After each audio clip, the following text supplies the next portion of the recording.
Nós estamos recebendo aqui nos estúdios da Rádio CBN o deputado federal Wander Lobé, do PT. Deputado, muito obrigado pela gentileza de vir aqui conversar com a CBN, com o ouvinte da CBN. Bom dia. Bom dia, Otávio, bom dia, Lucas, bom dia a todos os ouvintes da CBN. É uma satisfação poder estar aqui falando um pouco, prestando conta um pouco do nosso mandato e falando desse cenário político, e também é uma satisfação muito grande estar aqui. Mato Grosso do Sul começa a respirar, o Brasil começa a respirar um 2018 que a gente espera não seja tão turbulento, mas dificilmente será um ano tranquilo, já que se trata de um ano eleitoral. O PT vive um momento também de busca de novos caminhos, novos rumos. Como é que o senhor avalia esse momento político do PT especificamente no cenário do Mato Grosso do Sul e do Brasil também, deputado? Verdade, Otávio, Lucas. É um ano eleitoral, né? Nós temos um cenário nacional como estadual ainda muito aberto, né? Evidentemente que essa decisão do dia 24 com relação ao nosso candidato e presidente Lula foi uma decisão que exige da gente agora uma reflexão mais profunda, né? Mesmo depois da condenação do dia 24, a Datafolha trouxe último final de semana uma pesquisa que coloca ele literalmente em primeiro, 51% dos votos válidos, né? O que acontece na nossa avaliação? Nós achamos que, na opinião, minha particularmente, na opinião pública, o Lula está absolvido, só que juridicamente ele tem uma condenação e, em função da lei da ficha limpa, ele está impedido de ser candidato, né? Nós tiramos na reunião ainda, na última, logo depois do dia 24, foi dia 26, dia 25 em São Paulo, reafirmamos ainda a candidatura, porque tem uma batalha jurídica muito grande, né? A questão de manter ainda ele candidato, né? Isso, aguardando um pouco, ele também vai estar chamando os outros candidatos do campo democrático e popular, como a Manuela do PCdoB, o Ciro Gomes do PDT, os outros candidatos do PSTU e tal, para tentar ver se a gente consegue juntar todo mundo numa frente de esquerda. Mas hoje o Lula é candidato, é o nosso candidato ainda. Nós vamos fazer toda uma disputa jurídica, né? Tem espaço para isso, mas claro, né, que tem uma condenação já de segunda instância, que segundo a lei de ficha limpa, isso torna ele inelegível. Né? Deputado, mas a jurisprudência já teve casos de candidatura com liminar de candidatos a senadores que foram candidatos, né? Então, isso vai ser uma guerra jurídica e o partido vai estar avaliando, né? E evidentemente que você tem que também estar acompanhando com as pesquisas se ele mantém nesse patamar ou se... e mantendo nesse patamar, nós vamos fazer a disputa política na opinião pública com relação, porque achamos que não tem prova contra o Lula. Né? No Mato Grosso do Sul, o PT já se posicionou com uma pré-candidatura ao governo. E a gente percebe nos outros partidos, principalmente ontem no PSDB, o governador Reinaldo Azambuja, que começa também a falar um pouco mais de política, falar um pouco mais de eleição, falando em candidatos ao Senado. Inclusive o PSDB tem lá 3 pré-candidatos, 3 nomes que começa a buscar vender esses 3 nomes que o PSDB acredita que podem ser importantes. Mas o PT tem um nome já praticamente definido para o Senado, que é o do ex-governador Zeca do PT.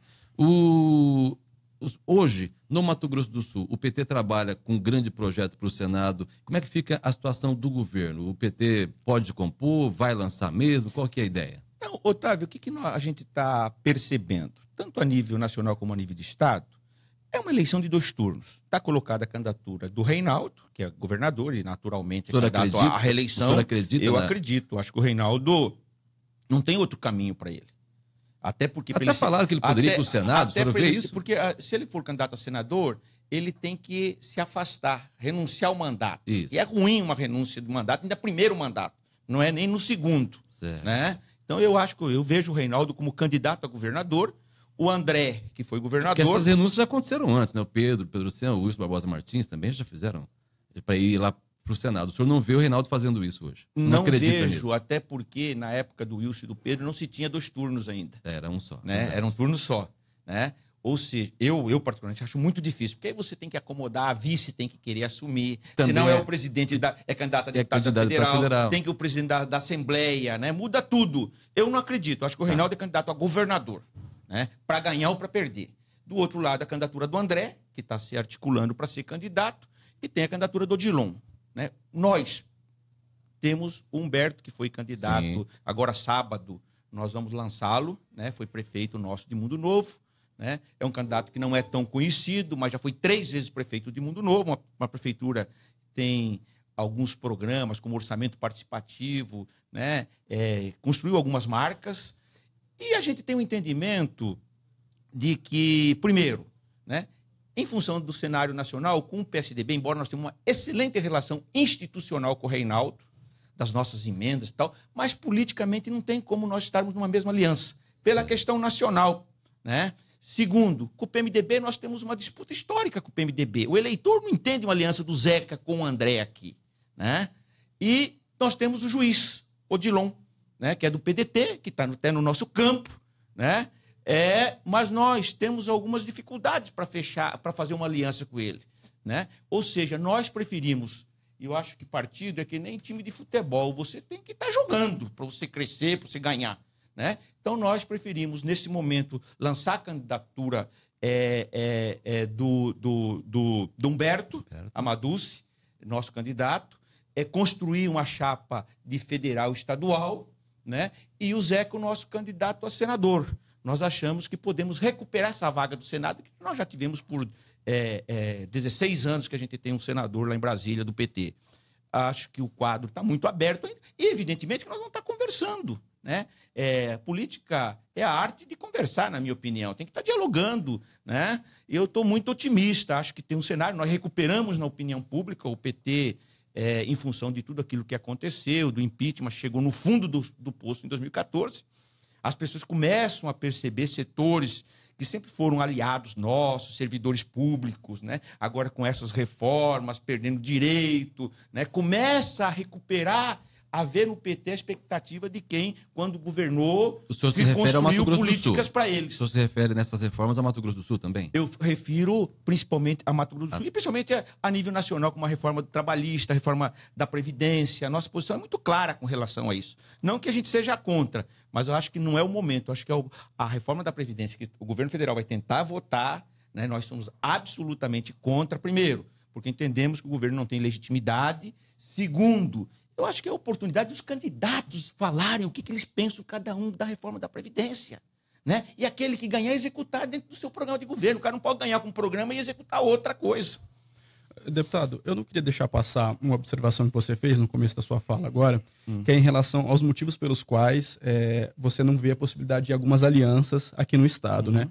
Uma das críticas que é feita ao PT, não só aqui, mas em âmbito nacional, talvez a má vontade ou a incapacidade que o PT tem de fazer aliança, não sendo ele o candidato. Por exemplo, caso o presidente Lula não seja candidato, não consiga, por essa questão que já todo mundo está cansado de saber, né, da condenação em colegiado, existe a possibilidade de apoiar um outro candidato? Aqui no Estado, existe a possibilidade de apoiar um outro candidato? Isso é possível? Porque se faz, claro. As pessoas pensam que ou é o Lula, ou é o Haddad, ou é o Jacques Wagner, quem seja, mas...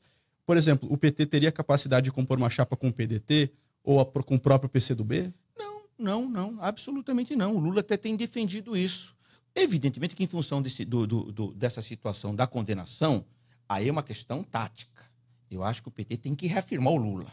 Nesse momento não pode ter vacilo, né? Até nós temos até junho que vai se definir as alianças. Mas, nesse momento, nós temos que reafirmar. Não tem plano B, na minha opinião. Eu defendo essa tese dentro do PT. Evidente que tem outras pessoas que podem até defender, mas hoje, acho assim, taticamente, nós temos que reafirmar a candidatura do Lula, né?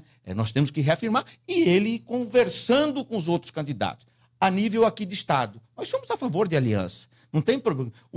No nosso campo está a candidatura do Dilon. Eu vi uma entrevista do Dilon que ele não queria ninguém que estivesse sendo investigado, né? Nós não estamos para nos oferecer, nós temos projeto, nós sempre tivemos candidatos, né? E sempre nossa candidatura, nesse campo nosso, sempre foi, nós tivemos uma hegemonia, nós sempre fomos uma candidatura com mais densidade eleitoral, a do Zeca em 98, desde 98 para cá principalmente. né? Então, ou seja, nós estamos abertos para aliança, não está descartado.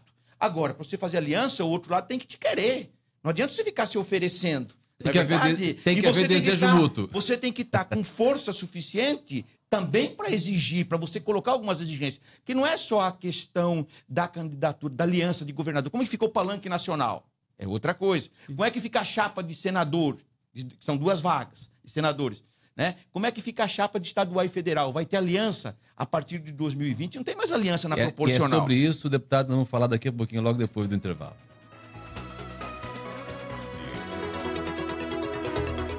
9h18, nós estamos conversando aqui nos estúdios da CBN com o deputado federal Vander Lobeno. Deputado, a gente vai ter um ano já de uma disputa que começa a ser um pouco diferente daquilo que a gente está habituado. A gente tem números diferenciados, leis diferenciadas, normas diferenciadas. O senhor acredita que os políticos, de modo geral, estão se atentando para isso? Já estão fazendo negociações, acertos baseados nessa nova metodologia? Otávio, não sei se estão, mas a reforma, que na verdade nem foi uma reforma política, foi muito mais uma reforma eleitoral que nós fizemos no final do ano passado, e da qual eu participei ativamente. E é um treinamento esse ano, né? Eu até estava conversando com alguns deputados, inclusive com deputados que não são do nosso, com Mandetta, por exemplo, de a OAB puxar, porque nessa reforma política mudou-se muito a questão do critério das chapas proporcionais, tanto de estadual como de federal. Vou te dar um exemplo, né? Já a partir de 2020 acaba-se as eleições, a aliança na proporcional, ou seja, isso também já é uma política de fortalecimento dos partidos e para diminuir o número de partidos. Então, em 2020, cada partido tem que montar sua chapa de vereadores. Como nós estamos numa transição, ainda se manteve a aliança na proporcional para essas eleições de deputados de 2018. Né? Mas com algumas alterações e modificações. Por exemplo, né? Manteve-se a aliança na proporcional, manteve-se o coeficiente eleitoral. O que é coeficiente eleitoral? Você soma todos os votos válidos, por exemplo, para deputado federal. Né? Os válidos de todos os partidos divide por número de vagas, somos 8. Isso chama-se coeficiente, dá uma média. A eleição de 2014, pegando como exemplo, deu 160 mil votos. Então, para cada 160 mil votos que a coligação fizer, o partido elege um. Deputado federal. Exato. Nessas últimas eleições, por exemplo, nós tivemos 6 vagas preenchidas inteiras e a sobra, nós fizemos a terceira sobra, que foi o Dagoberto, e o PSDB e o DEM fez a segunda, que foi o Márcio Monteiro. Isso. Né? Se nós pegarmos o que mudou de 2014 para 2018, vou te falar uma coisa. Né? Agora, a sobra, até então, na nova lei que nós votamos, você a coligação que não atingisse o coeficiente, aqueles votos eram desconsiderados. Por exemplo, se uma coligação fez 80, 90 mil votos para deputado federal, ela não atingiu os 160, esses votos eram desconsiderados. Isso. Agora, na nova lei, a coligação, as vagas de sobras, independente se atingiu ou não o coeficiente, isso é para fortalecer os pequenos partidos, ela disputa na sobra e é sobra simples. Então, por exemplo, né, para um partido fazer 3 deputados, se ele fizer 500 mil votos, né, se for levando em consideração 160, dá 340. Ele faz 2, né? E tem uma sobra para 540 de 100 mil votos. Essa disputa fica igual entre todos. Nessa sobra, ele só faz 2, mesmo tendo 540 mil votos, faz 2, né? E sobra 100 mil votos. Se a outra coligação fizer 101 mil votos, embora não atingiu o coeficiente, nessa sobra, quem fez 101 mil votos leva. Que pega os deputados, quem elege os deputados. Só que tem mais uma alteração ainda. Por exemplo, levando em consideração 2014, nós fizemos 2 e 1 na sobra, né? Que foi o Dagoberto. Se a gente, nessa nova lei, olha só como que fortalece o partido. Se levar em consideração a nova lei que nós votamos, entraria o bife e não o Dagoberto. Nesse novo modelo. Por quê? Que aí tem uma conta interna. Nós fizemos, o PT, eu, Zeca, o bife e a legenda do PT, e mais os outros candidatos do PT que foram candidatos a federal, nós fizemos 319 mil votos. O PDT fez o Dagoberto com 55, mas ele ganhou do bife. A lei era os mais votados. O bife fez 51. Então Isso. entrou o Dagoberto. Isso. Nessa nova lei é o seguinte, o Dagoberto fez 55, a legenda do PDT fez 5, deu 60, e os outros candidatos do PDT na nossa chapa fez 10. Tá. Então deu 70 mil 70 votos. mil votos. Como nós fizemos 319, você divide pela quantidade de vagas que o partido fez. Aham. Ou seja, como nós elegemos 3, a média deu 106 mil votos. Então, 106 é maior que 75 mil Aham. votos que o PDT Sim. fez. Então, entraria o bife. Entraria o bife. Não adianta você ser o mais votado. A tua coligação, o teu partido, Tem se que você tiver receber uma muito aliança, ele precisa ter... Não adianta você ter só um candidato com voto. Você precisa ter mais votos para você disputar na aliança, né, do que a média geral do outro partido que está coligado com você. Olha como que complicou. É. Né? Ou seja, poucos partidos têm esse conhecimento. E para estadual, muito mais. Porque para estadual, só para você ter uma ideia, aqui, eu fiz a conta, o PV faria 1. Porque ele não atingiu os 45 mil votos que precisava para o coeficiente. Ele fez 38. Com 38 mil votos, o PV faria 1 e o PTB faria outro. E com isso cairia 2 outros candidatos. Com certeza seria, acho que a Mara e o Takimoto, que não se elegeria. No novo modelo, considerando o número de votos que cada partido e cada coligação teve em 2014. O deputado acha, eu queria até que você explanou bastante sobre isso, mas você é a favor de um outro tipo de modelo e você acha que esse modelo que está sendo inserido agora é talvez a possibilidade do resgate de uma perca grande que o PT teve nas últimas eleições, de fortalecimento de partido, enfim. Lucas, tem o distrital também, isso é um debate... Eu vou falar para você, não dá para a gente ter 38 partidos. Né? Hoje o cara está montando partido para ter o fundo partidário.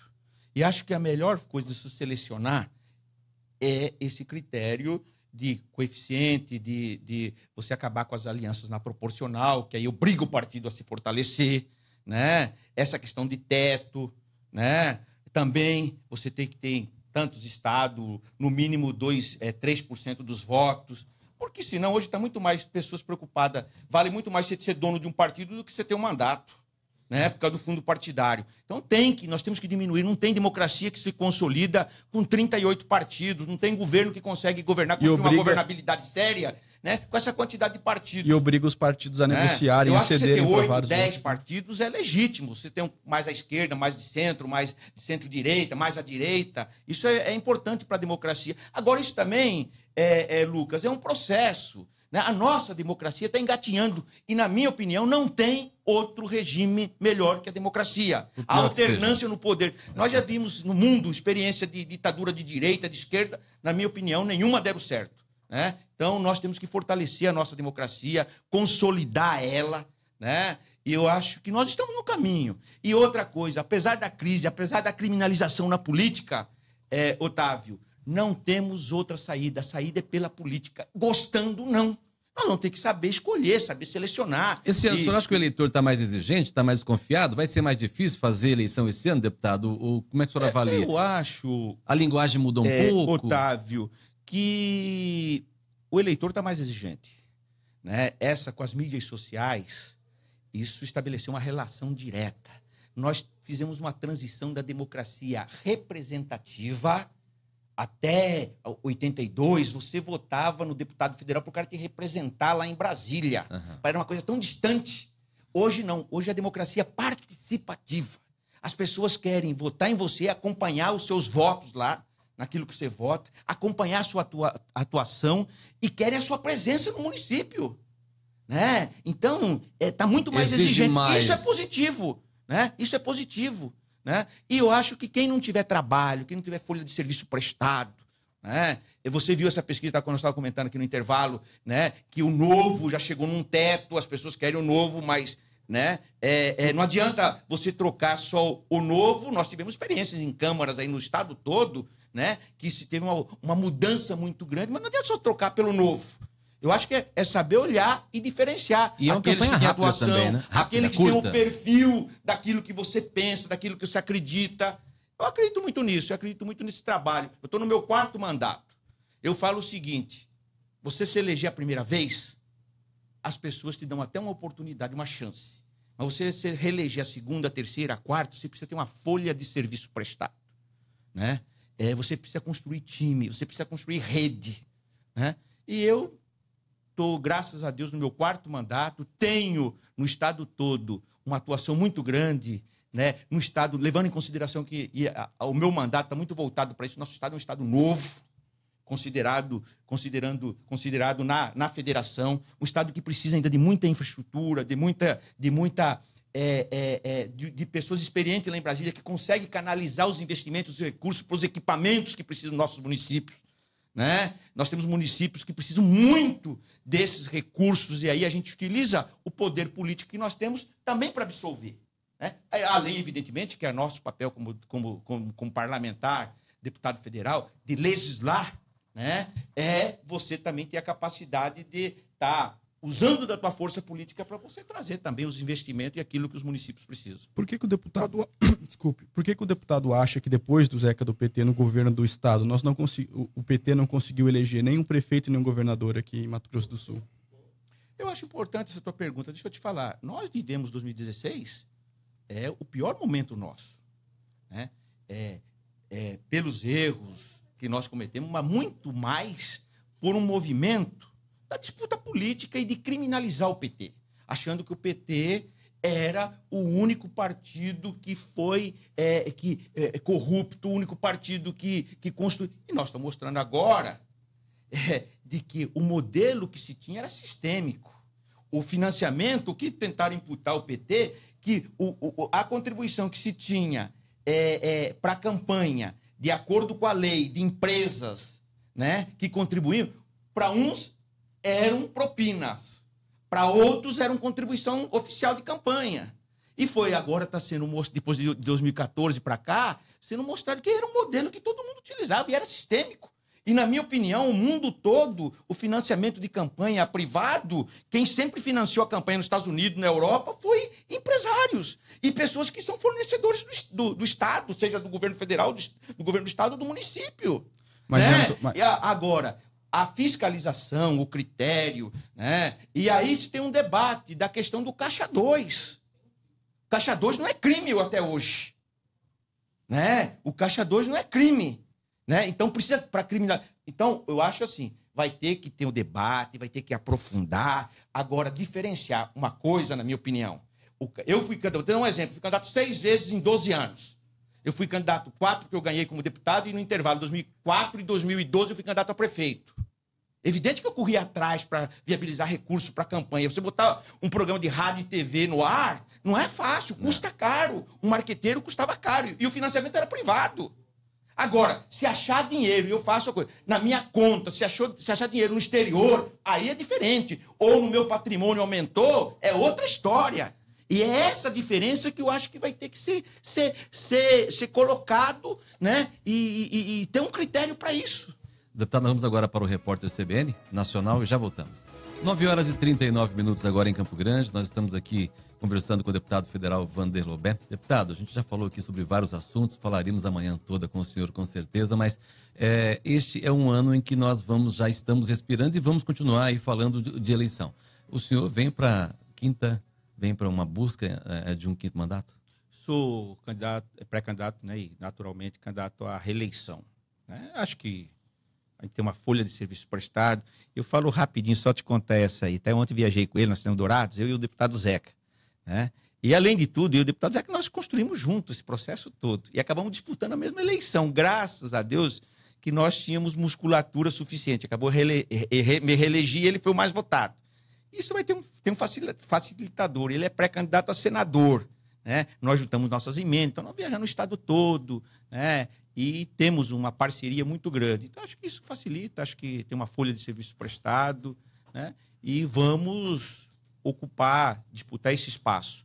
E sábado nós vamos fazer aquilo que só para convidar o pré-lançamento do pré-candidato nosso, né? Respeitamos, acho que o quadro está aberto.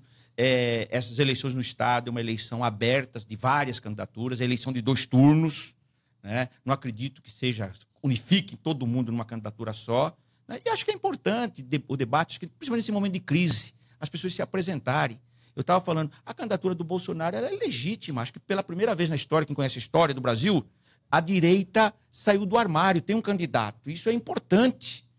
Ela sempre teve, né, apoiando um candidato mais de centro. Hoje eles têm abertamente. Isso é legítimo para a democracia. Né? As pessoas têm o direito de optar. Então, eu estou muito animado. Acho que 2018, apesar de ser um ano de crise, o Brasil vai estar passando a limpo. Acho que nesse processo tem que ter muita tranquilidade, né? Respeitar as instituições, né? Fortalecer a democracia. Não vejo outra saída que não seja a gente no fortalecimento da democracia. Nosso partido vai fazer a disputa tanto nacional como a nível de Estado. Nós sempre fizemos e queremos contribuir. Acho que a gente tem uma folha de serviço prestado nesse Estado. Já governamos esse Estado, as pessoas sabem o modelo de gestão. Nós governamos para todo mundo, mas nós temos um lado, assim, no sentido de sempre fortalecemos aqueles que mais precisam da mão do poder público. E eu estou sentindo isso um clima muito bom, positivo, onde a gente tem visitado e viajado, né? Agradecer o espaço aqui, né? Dizer que estou muito contente, muito feliz de poder estar sendo entrevistado por vocês. Nós aqui agradecemos a sua presença, a sua gentileza de vir aqui falar com a CBN. Um ótimo dia para o senhor. Um grande abraço, um bom dia a todos os ouvintes da CBN. 9h42, conversamos aqui com o deputado federal Wander Lobé.